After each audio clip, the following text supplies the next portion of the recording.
following is a Galactic Digital Studios production.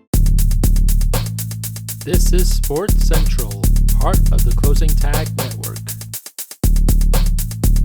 The NBA draft is coming up shortly. The Florida Panthers have won their first Stanley Cup, and crazy shit's going on everywhere.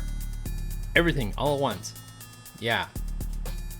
This is Sports Central, part of the Closing Tag Network, and yeah, I'm glad to see that JJ Redick is taking up my life advice on saying, I don't give a fuck about the haters. But maybe kind of dial it back for your introductory press conference. Just a smidge. Yeah? Okay. Yeah, JJ Redick is now officially the new head coach of the Los Angeles Lakers, in case you haven't heard that news by now. You've got guys like Monty Williams, who just got fired from the Detroit Pistons, who's making $85 million now just by sitting at home.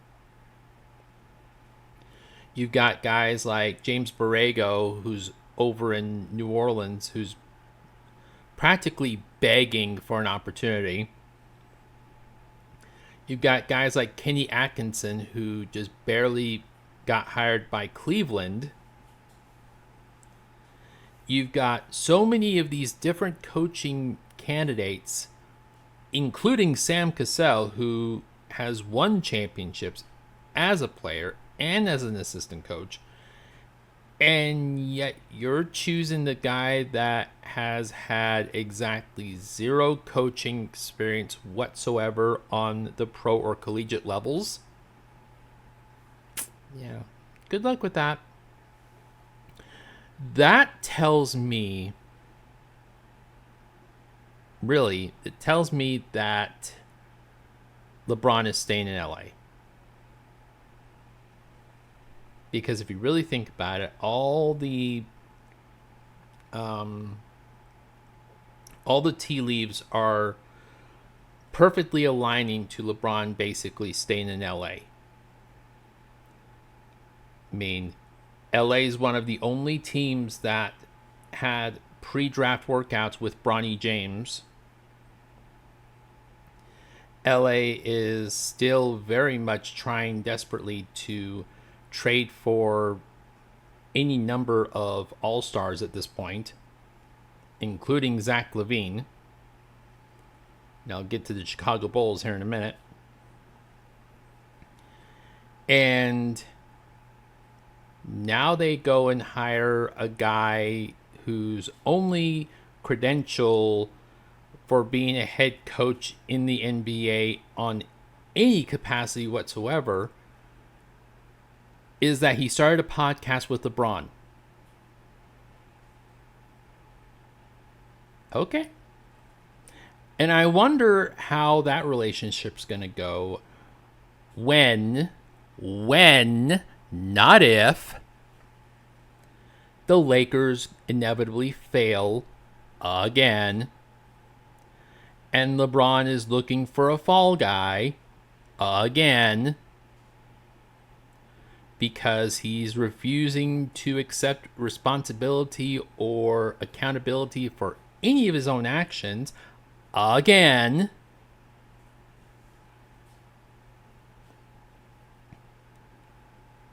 So, good luck to JJ Redick. He's going to need it. And since I brought up the Bulls, this is a thing that happened last week, but I haven't had a chance to really talk about it. I was recording a podcast episode yesterday, and then some crazy shit went down, which I'll get to here in a bit. I knew I should have waited till today to record it, but whatever. The Chicago Bulls ended up trading Alex Caruso to Oklahoma City for Josh Giddey. Now, if you really think about it, this is perfect for both the Bulls and the Thunder. There was no way that Josh Giddey was going to get any significant playing time playing behind Shai Gilgeous-Alexander. It just wasn't. There's no way.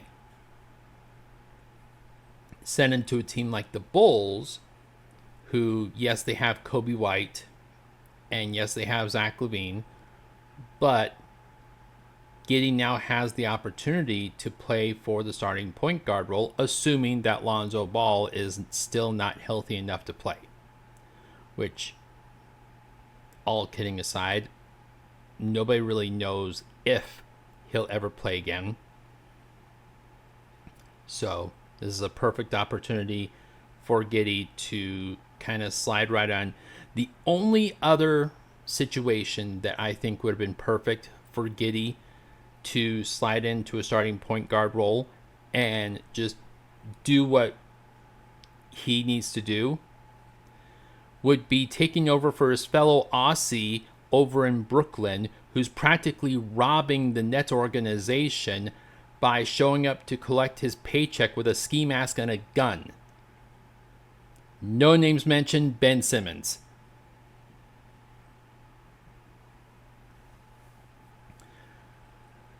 So it's a perfect situation for Josh Giddey. For Alex Caruso, this is an even better opportunity. Because now he's going from a rebuilding team, which Chicago, by all accounts, is going into rebuilding mode. I don't care what anybody says. They've already lost Caruso. They're about to lose DeMar DeRozan to free agency. Lonzo Ball, as I mentioned, is practically a non-factor at this point. There's no telling if he'll even play again. Nikola Vucevic and Zach LaVine are practically on their way out. So yeah, Chicago's rebuilding.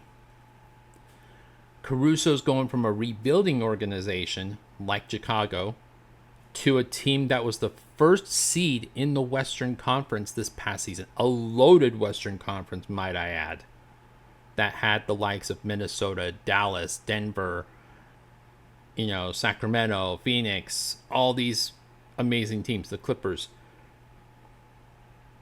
All these teams that were, clawing and scratching their way to try to get to the top seed, and Oklahoma was the one that got there. So Caruso's going to be landing in a very nice spot. He's not only going to be playing for an actual contender now, he brings exactly what that team needs. Championship experience. Remember, Caruso was a member of that 2020 Los Angeles Lakers championship team. Say what you want about, oh, it was a bubble championship. Oh, it doesn't count. Well, kind of does. And it's a lot better experience than what Oklahoma has right now. Which right now, the only experience they have is getting their butts kicked 4-1 in the second round by the eventual Western Conference champions. So Caruso brings that championship mentality, but he also brings more defense to a team that's already loaded with defense. They've got Chet Holmgren, they've got Lou Dort, they've got all these different defensive pieces, and now they're adding Caruso to that mix. And I guarantee you Caruso is going to wind up being a fan favorite very quickly in Oklahoma City. He is going to bring a lot of attention and a lot of publicity to that Thunder team, and I think it's going to help them even more. On top of the fact that if Giddey had stuck around virtually any longer, the Thunder were going to have to make a difficult decision anyway. They were going to either have to trade him at the deadline, or they're going to have to sign him to a contract extension, a very lucrative, very expensive contract extension. And they're already looking at massive contract extensions for both Shai Gilgeous-Alexander and Chet Holmgren. So there's no way they're going to be able to afford Giddey. So this is a perfect trade for both Oklahoma and Chicago. Where does that leave Chicago? Well, like I mentioned, DeMar DeRozan's practically already gone. He's packed his bags. He's practically on his way to LA now. The only thing missing is pen to paper.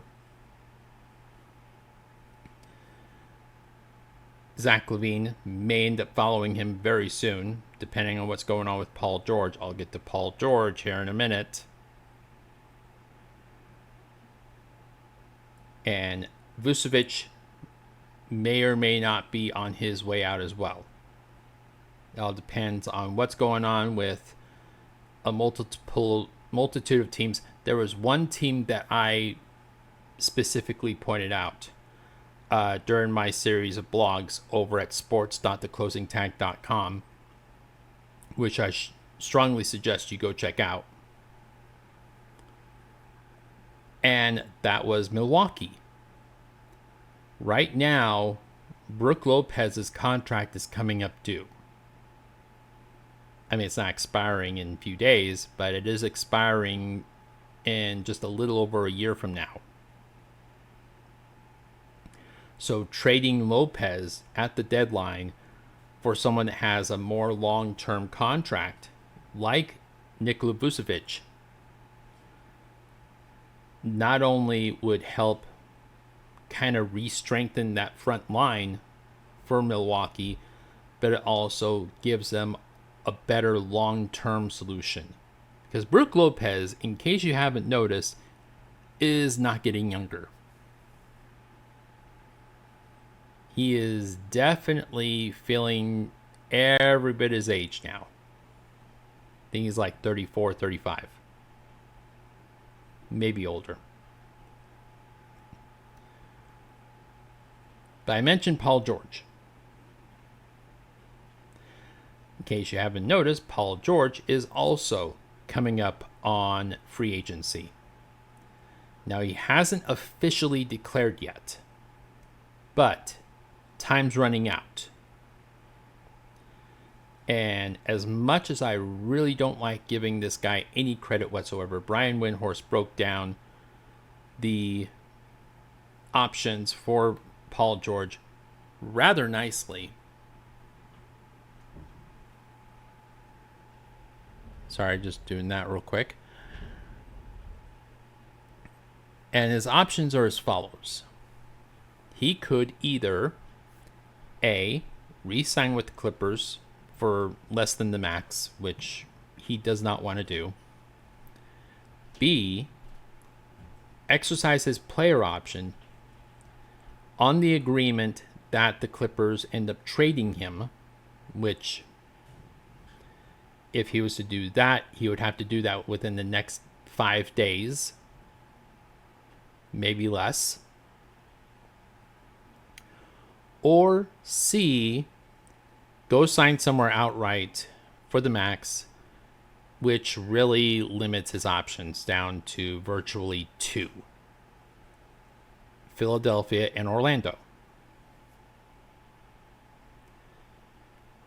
Now, if he were to exercise option B, which would be exercising his player option, so he's got 1 more year left on his deal, and I think it was like $38 million, something like that, which is a drastic decrease from his $48 million that he would command on a max contract.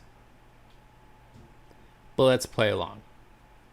If he were to exercise that option, that opens up a lot of options.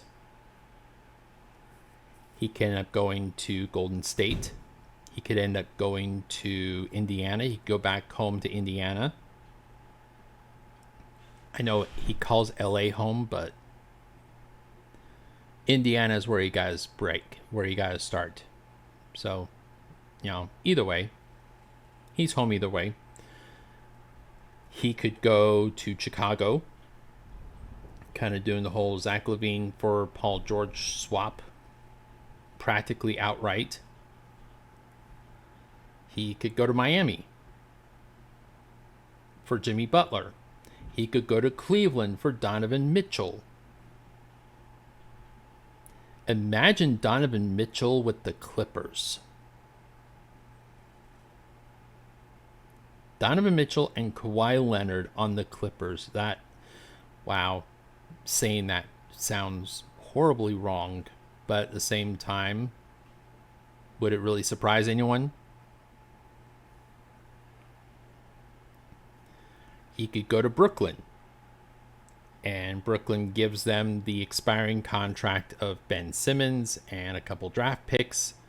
Either way, if they exercise option B and a trade is on the table, the one thing that the LA Clippers have to get back in return, above star players, above matching salaries, above everything else, they have to get draft picks. The Philadelphia and what was the other team? Oklahoma trades really fucked them bad in terms of draft picks. They don't have draft control at all until the year 2030. They don't even have their own first round picks until 2030. The 2 years that they do have their own first round picks, they have pick swaps. Actually, no, it was 3. My bad. They have a pick swap with Oklahoma next year. They have a pick swap with Oklahoma in 2027. And they have a pick swap with Philadelphia as part of the James Harden trade in 2029. So, above everything else, the Clippers have to get draft picks. That's it. That's bottom line. But that's the Paul George situation. The reason why I had to re-record this particular episode of Sports Central, part of the Close and Tag Network, is because of the whole situation involving the NHL.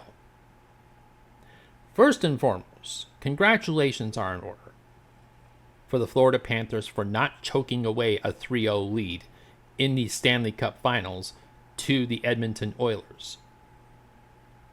I was kind of secretly hoping that Edmonton would pull off, but next time. So, Florida, congratulations. You are not losers. Yay. That's first and foremost. That's a thing that happened since I last recorded. The second thing that happened since I last recorded is a development involving our favorite incompetent owner, Alex Meruelo. Alex Meruelo, let's talk for a minute about this conniving snake oil salesman douchebag. Yeah, I know. Tell us how you really feel. Oh, believe me, I will. Don't you worry.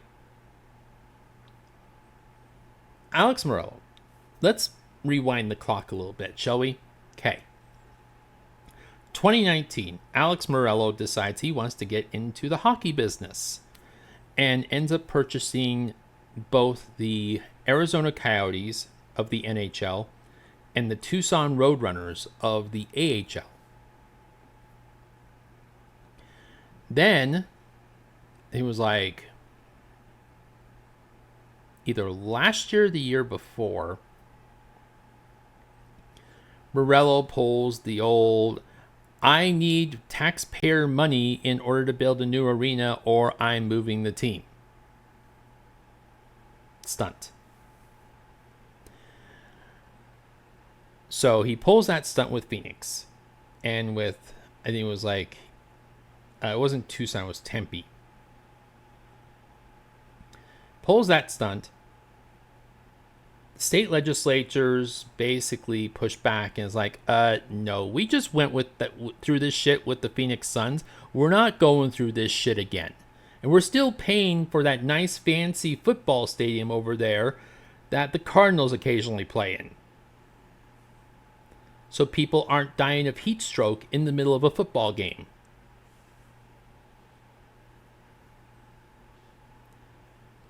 Plus, oh, by the way, the Diamondbacks are asking for money too. So, yeah, you're just going to have to wait your turn. Alex Meruelo was then forced into a corner where he ended up having the Arizona Coyotes, a professional hockey team, playing against the likes of the Florida Panthers and the Vegas Golden Knights and the Edmonton Oilers and the Montreal Quebecers and all these different NHL teams in a college arena that sits at best 3,000 people. Yeah, that apparently happened. So, the NHL steps in and basically gives them an ultimatum. Either figure out a way to get a new arena for the Coyotes or sell the team. This was back in April. So, Alex Meruelo agrees on a contingent with both the NHL and Commissioner Gary Bettman and Ryan and Ashley Smith of the Smith Entertainment Group, who currently own the Utah Jazz, on a sale of the Coyotes to the Ryan Smith Group on the contingency and the agreement made between Meruelo and Gary Bettman that a new arena would be built for a potential expansion team within 5 years. That plan got off to a fantastic start when the land auction that Meruelo was supposed to be involved in, that would include 100 acres of land just outside Tempe, and would basically accommodate all of his arena needs, was canceled at the last minute. It was supposed to take place in a couple days from now, from the time that I'm recording this. It was supposed to have taken place later this week, but the Arizona State Land Department basically said, no, we're not doing that. We already know that this guy is going to win the auction, and he doesn't have the appropriate permits. I guess there's like a special use permit, according to Arizona state law, that basically makes it so that you're able to run an entertainment venue, which NHL hockey counts as entertainment. The special use permit was going to allow for entertainment venues and this, that, and the others, mixed use development. Apparently there was like a K-12 education grant that was going to be included in that as well, which would allow for better education for kids in that area. Which I was hearing someone complain about that on YouTube the other day, about how Arizona doesn't really pay their teachers all that well. Hey, guess what, buddy? Come talk to Utah for a little bit. We got you beat on that department. Our teachers are far worse paid than yours are. Believe me. So, land auction gets canceled. Meruelo, disguising himself on X as the Coyotes, fires back, threatening legal action. And this was all probably a little over 72 hours ago from the time of this recording. Well, last night, an hour after the Florida Panthers hoisted up the Stanley Cup and celebrated like hockey players usually do when winning the big one, Alex Meruelo decides to quit. He's done. He's washed his hands. Bye-bye. I go now. Bye. Yeah. Alex Meruelo completely walks away from having any involvement whatsoever with the Arizona Coyotes, suspended or discontinued franchise, whatever it's called. Because keep in mind, when they sold the team to the Smith Entertainment Group, they didn't sell the naming rights. They didn't sell the branding. They didn't sell any of that.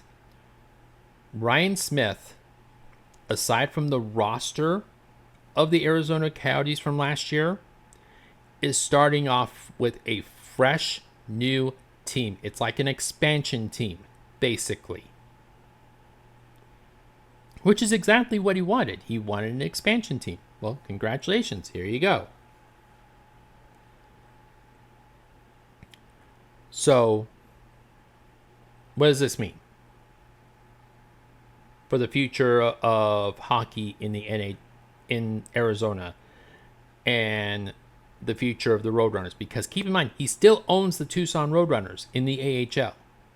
And technically, they're still affiliated with the now called Utah Hockey Club, soon to be called the Yeti, I'm sure. Yeah. I'm not getting into that again. They're still affiliated. Now, what you may not understand and what you may not know is Utah already has a minor league hockey team. It's the Utah Grizzlies. Ryan Smith could very easily work a deal with Gary Bettman and the commissioner of the AHL and say, listen, we no longer want the Tucson, Arizona team to be our AHL affiliate. We want the Utah Grizzlies to be our AHL affiliate. And I'm willing to bet Gary Bettman having a very sour taste in his mouth right now. On top of the fact, well, I'll get into the reasons why Gary Bettman has a sour taste in his mouth here in a bit. I'm willing to bet he would be more than happy to accommodate Ryan Smith and Smith Entertainment Group and the Utah Hockey Club in reorganizing things a little bit. And I'll tell you why. Why Gary Bettman has a sour taste in his mouth and why he would be more than willing to accommodate Ryan Smith as opposed to Alex Meruelo. Keep in mind, this whole thing, the selling of the Coyotes to Ryan Smith, moving the team to Salt Lake City, the rebranding, the reorganization, everything was contingent on this 5-year plan that Alex Meruelo agreed to with Gary Bettman and with the NHL Board of Governors, who unanimously voted in favor of this deal. And he abandoned ship at the first sign of trouble? On top of that, on top of abandoning ship at the first sign of trouble, he decides to do so less than an hour after Game 7 of the Stanley Cup Finals. Less than an hour after the most important event of the entire NHL season, he decides to make it about himself and his problems and his troubles. Oh, woe is me. I have $1 billion in cash and I don't know what to do with it. Cry me a fucking river.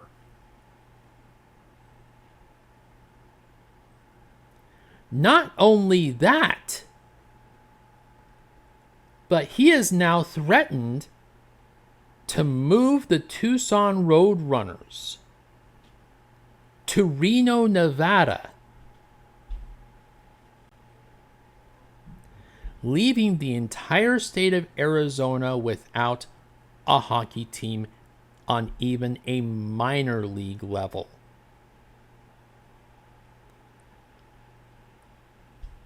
This screams to me, and I'm a plebe. It's only been within the first 2 or 3 months that I've even started talking about hockey on this podcast. That's how much of a novice I am to all of this. But even I can see that this was a con job from the get-go, from day one. This felt to me like a con job. And I have no emotional investment whatsoever in Arizona or in the Utah Hockey Club or in any particular hockey team whatsoever. I have no allegiance whatsoever to any hockey team. I have passing interest in a few of them, but I couldn't name half the players if you put a gun to my head. I'd advise not to do that because that would be very bad for both of us. I would be dead and you would be charged with murder. Yeah. So I have no vested interest whatsoever in any of this. And even I could tell this was a con job. I can't even imagine how Coyotes fans are feeling right now. I can't even imagine how Gary Bettman and the Board of Governors, who approved this deal on the contingency that Arizona Coyotes hockey would be back within 5 years, is feeling right now.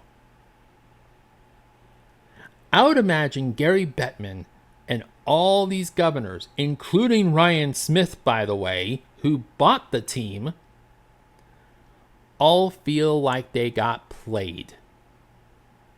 And guess what? They should. I think it would be in everybody's best interest if Alex Meruelo never owned a professional sports team ever again. Not the NHL, not Major League Soccer, not Major League Baseball, not the NBA, not the NFL. Hell, not even the professional,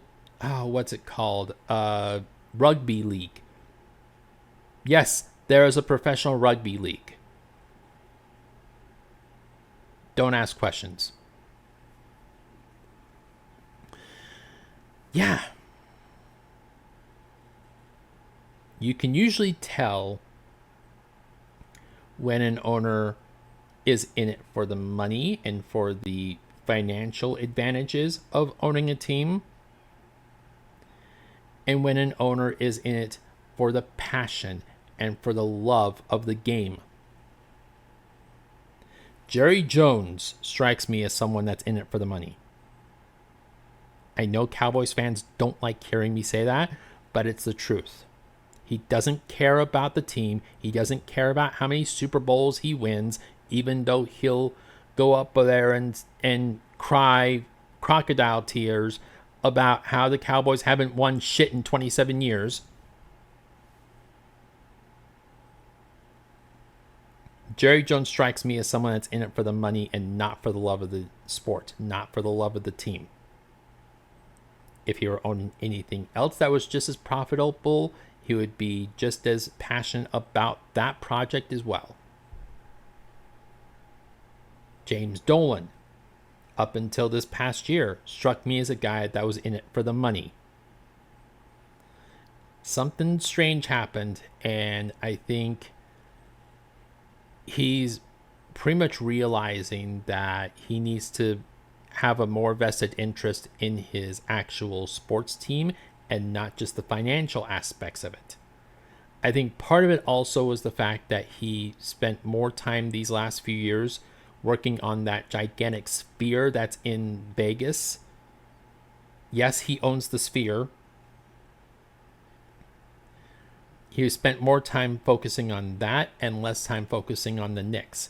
And I think we're seeing a huge shift in just how much better that Knicks organization is without him micromanaging everything and trying desperately to land insert huge superstar free agent here.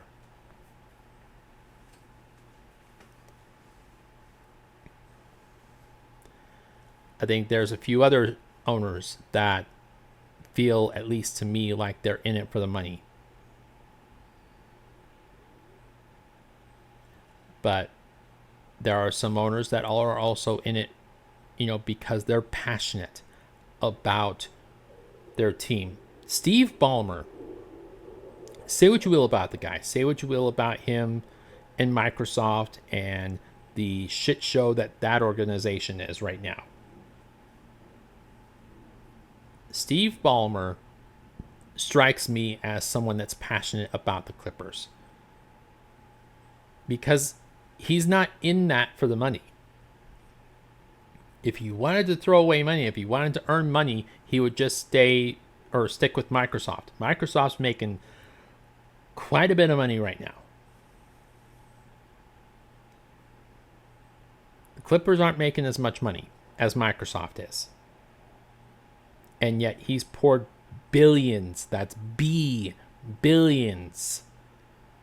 into this Intuit Dome. And I shared pictures of that on the sports blog over at sports.theclosingtide.com. It is a gorgeous, gorgeous stadium. He has spent practically millions on rebranding the Clippers twice. 2 times. Remember, they had that knockoff Lakers logo years ago. And then they rebranded to that Microsoft Paint looking pile of shit. And now they're rebranding again, only with a much better logo, much cleaner logo this time. And it wasn't until I was hearing somebody else talk about it the other day that I noticed that the wording, because it has the words Los Angeles Clippers in the logo itself, the A in Angeles, or not the A, the N in Angeles, is right where the N would be on a compass, pointing north. That's brilliant. That is another level of branding genius that even I didn't think of. And I'm paid for this shit. I'm a paid graphic designer, logo designer. And even I didn't catch on to that. That's just...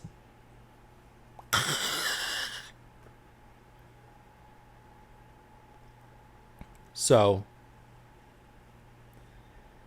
Steve Ballmer strikes me as someone that's passionate about sports and about his team. Ryan Smith, passionate about, the Jazz and about Real Salt Lake and about this hockey team. Granted, he could use some help in hiring better help on the basketball side of things. Just saying. Danny Ainge maybe not the best option. Anyway. And I think that... what's the guy's name over in Golden State? The Twins, the Oracle guys. I forget their name, but you know what I'm talking about. The guys that own the Golden State Warriors, they strike me as someone that's passionate. They ended up building this really gorgeous arena in San Francisco, moving the team from Oakland to San Francisco. Speaking of towns that are without any professional sports team at this point, consider this. After the month of October this year, there will not be a single professional sports team left in the town of Oakland, California. Salt Lake City has 3, effectively. Oakland has 0. Portland has 2. Seattle has 3. Should have 4 here in the next couple of years. Get off your ass, Adam Silver. Let's go.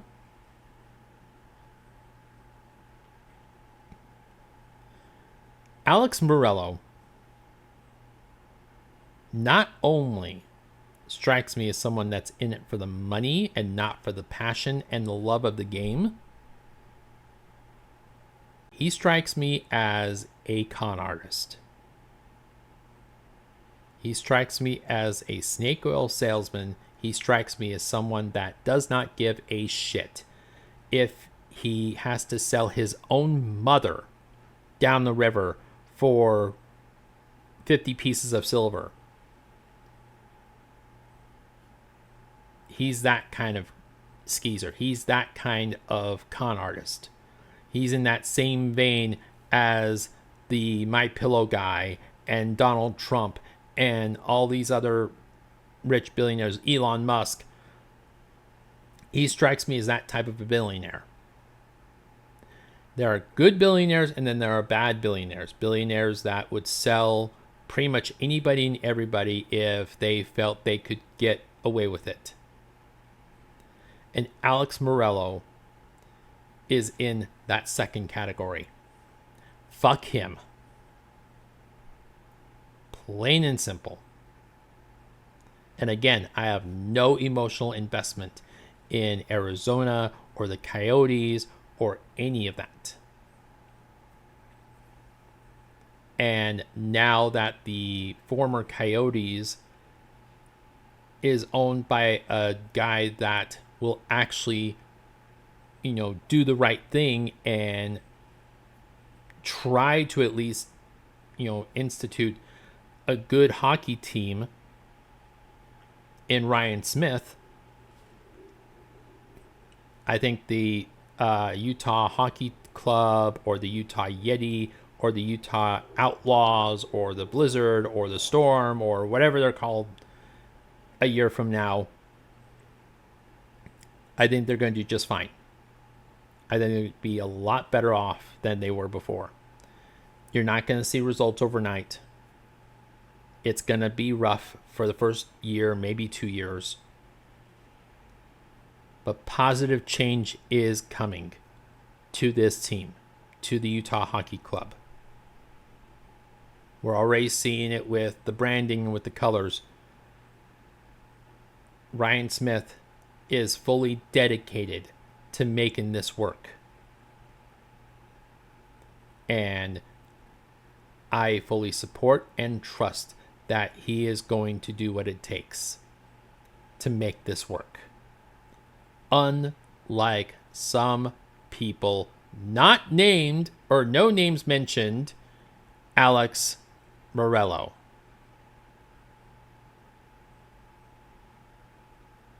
Yeah, I just butchered that last part. I had the whole thing mapped out in my head like, no names mentioned, Alex Meruelo. Anyway, enough of that.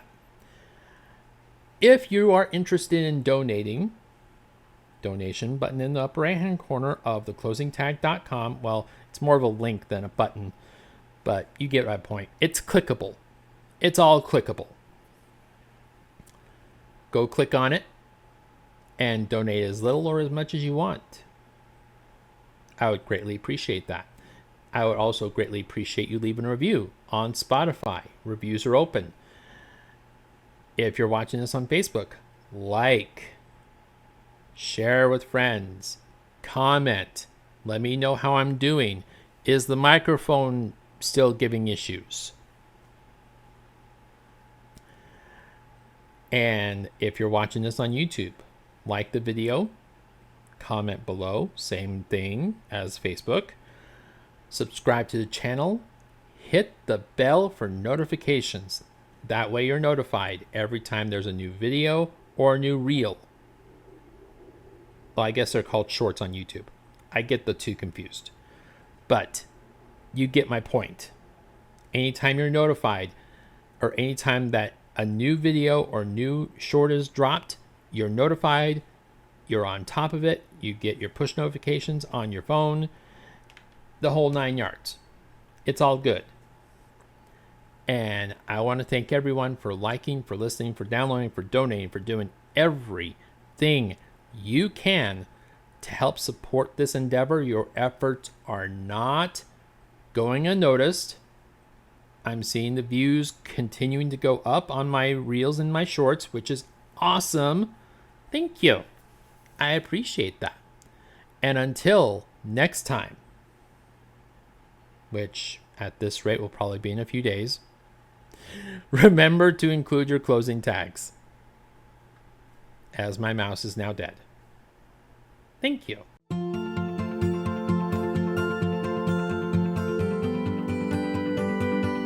This has been a Galactic Digital Studios production.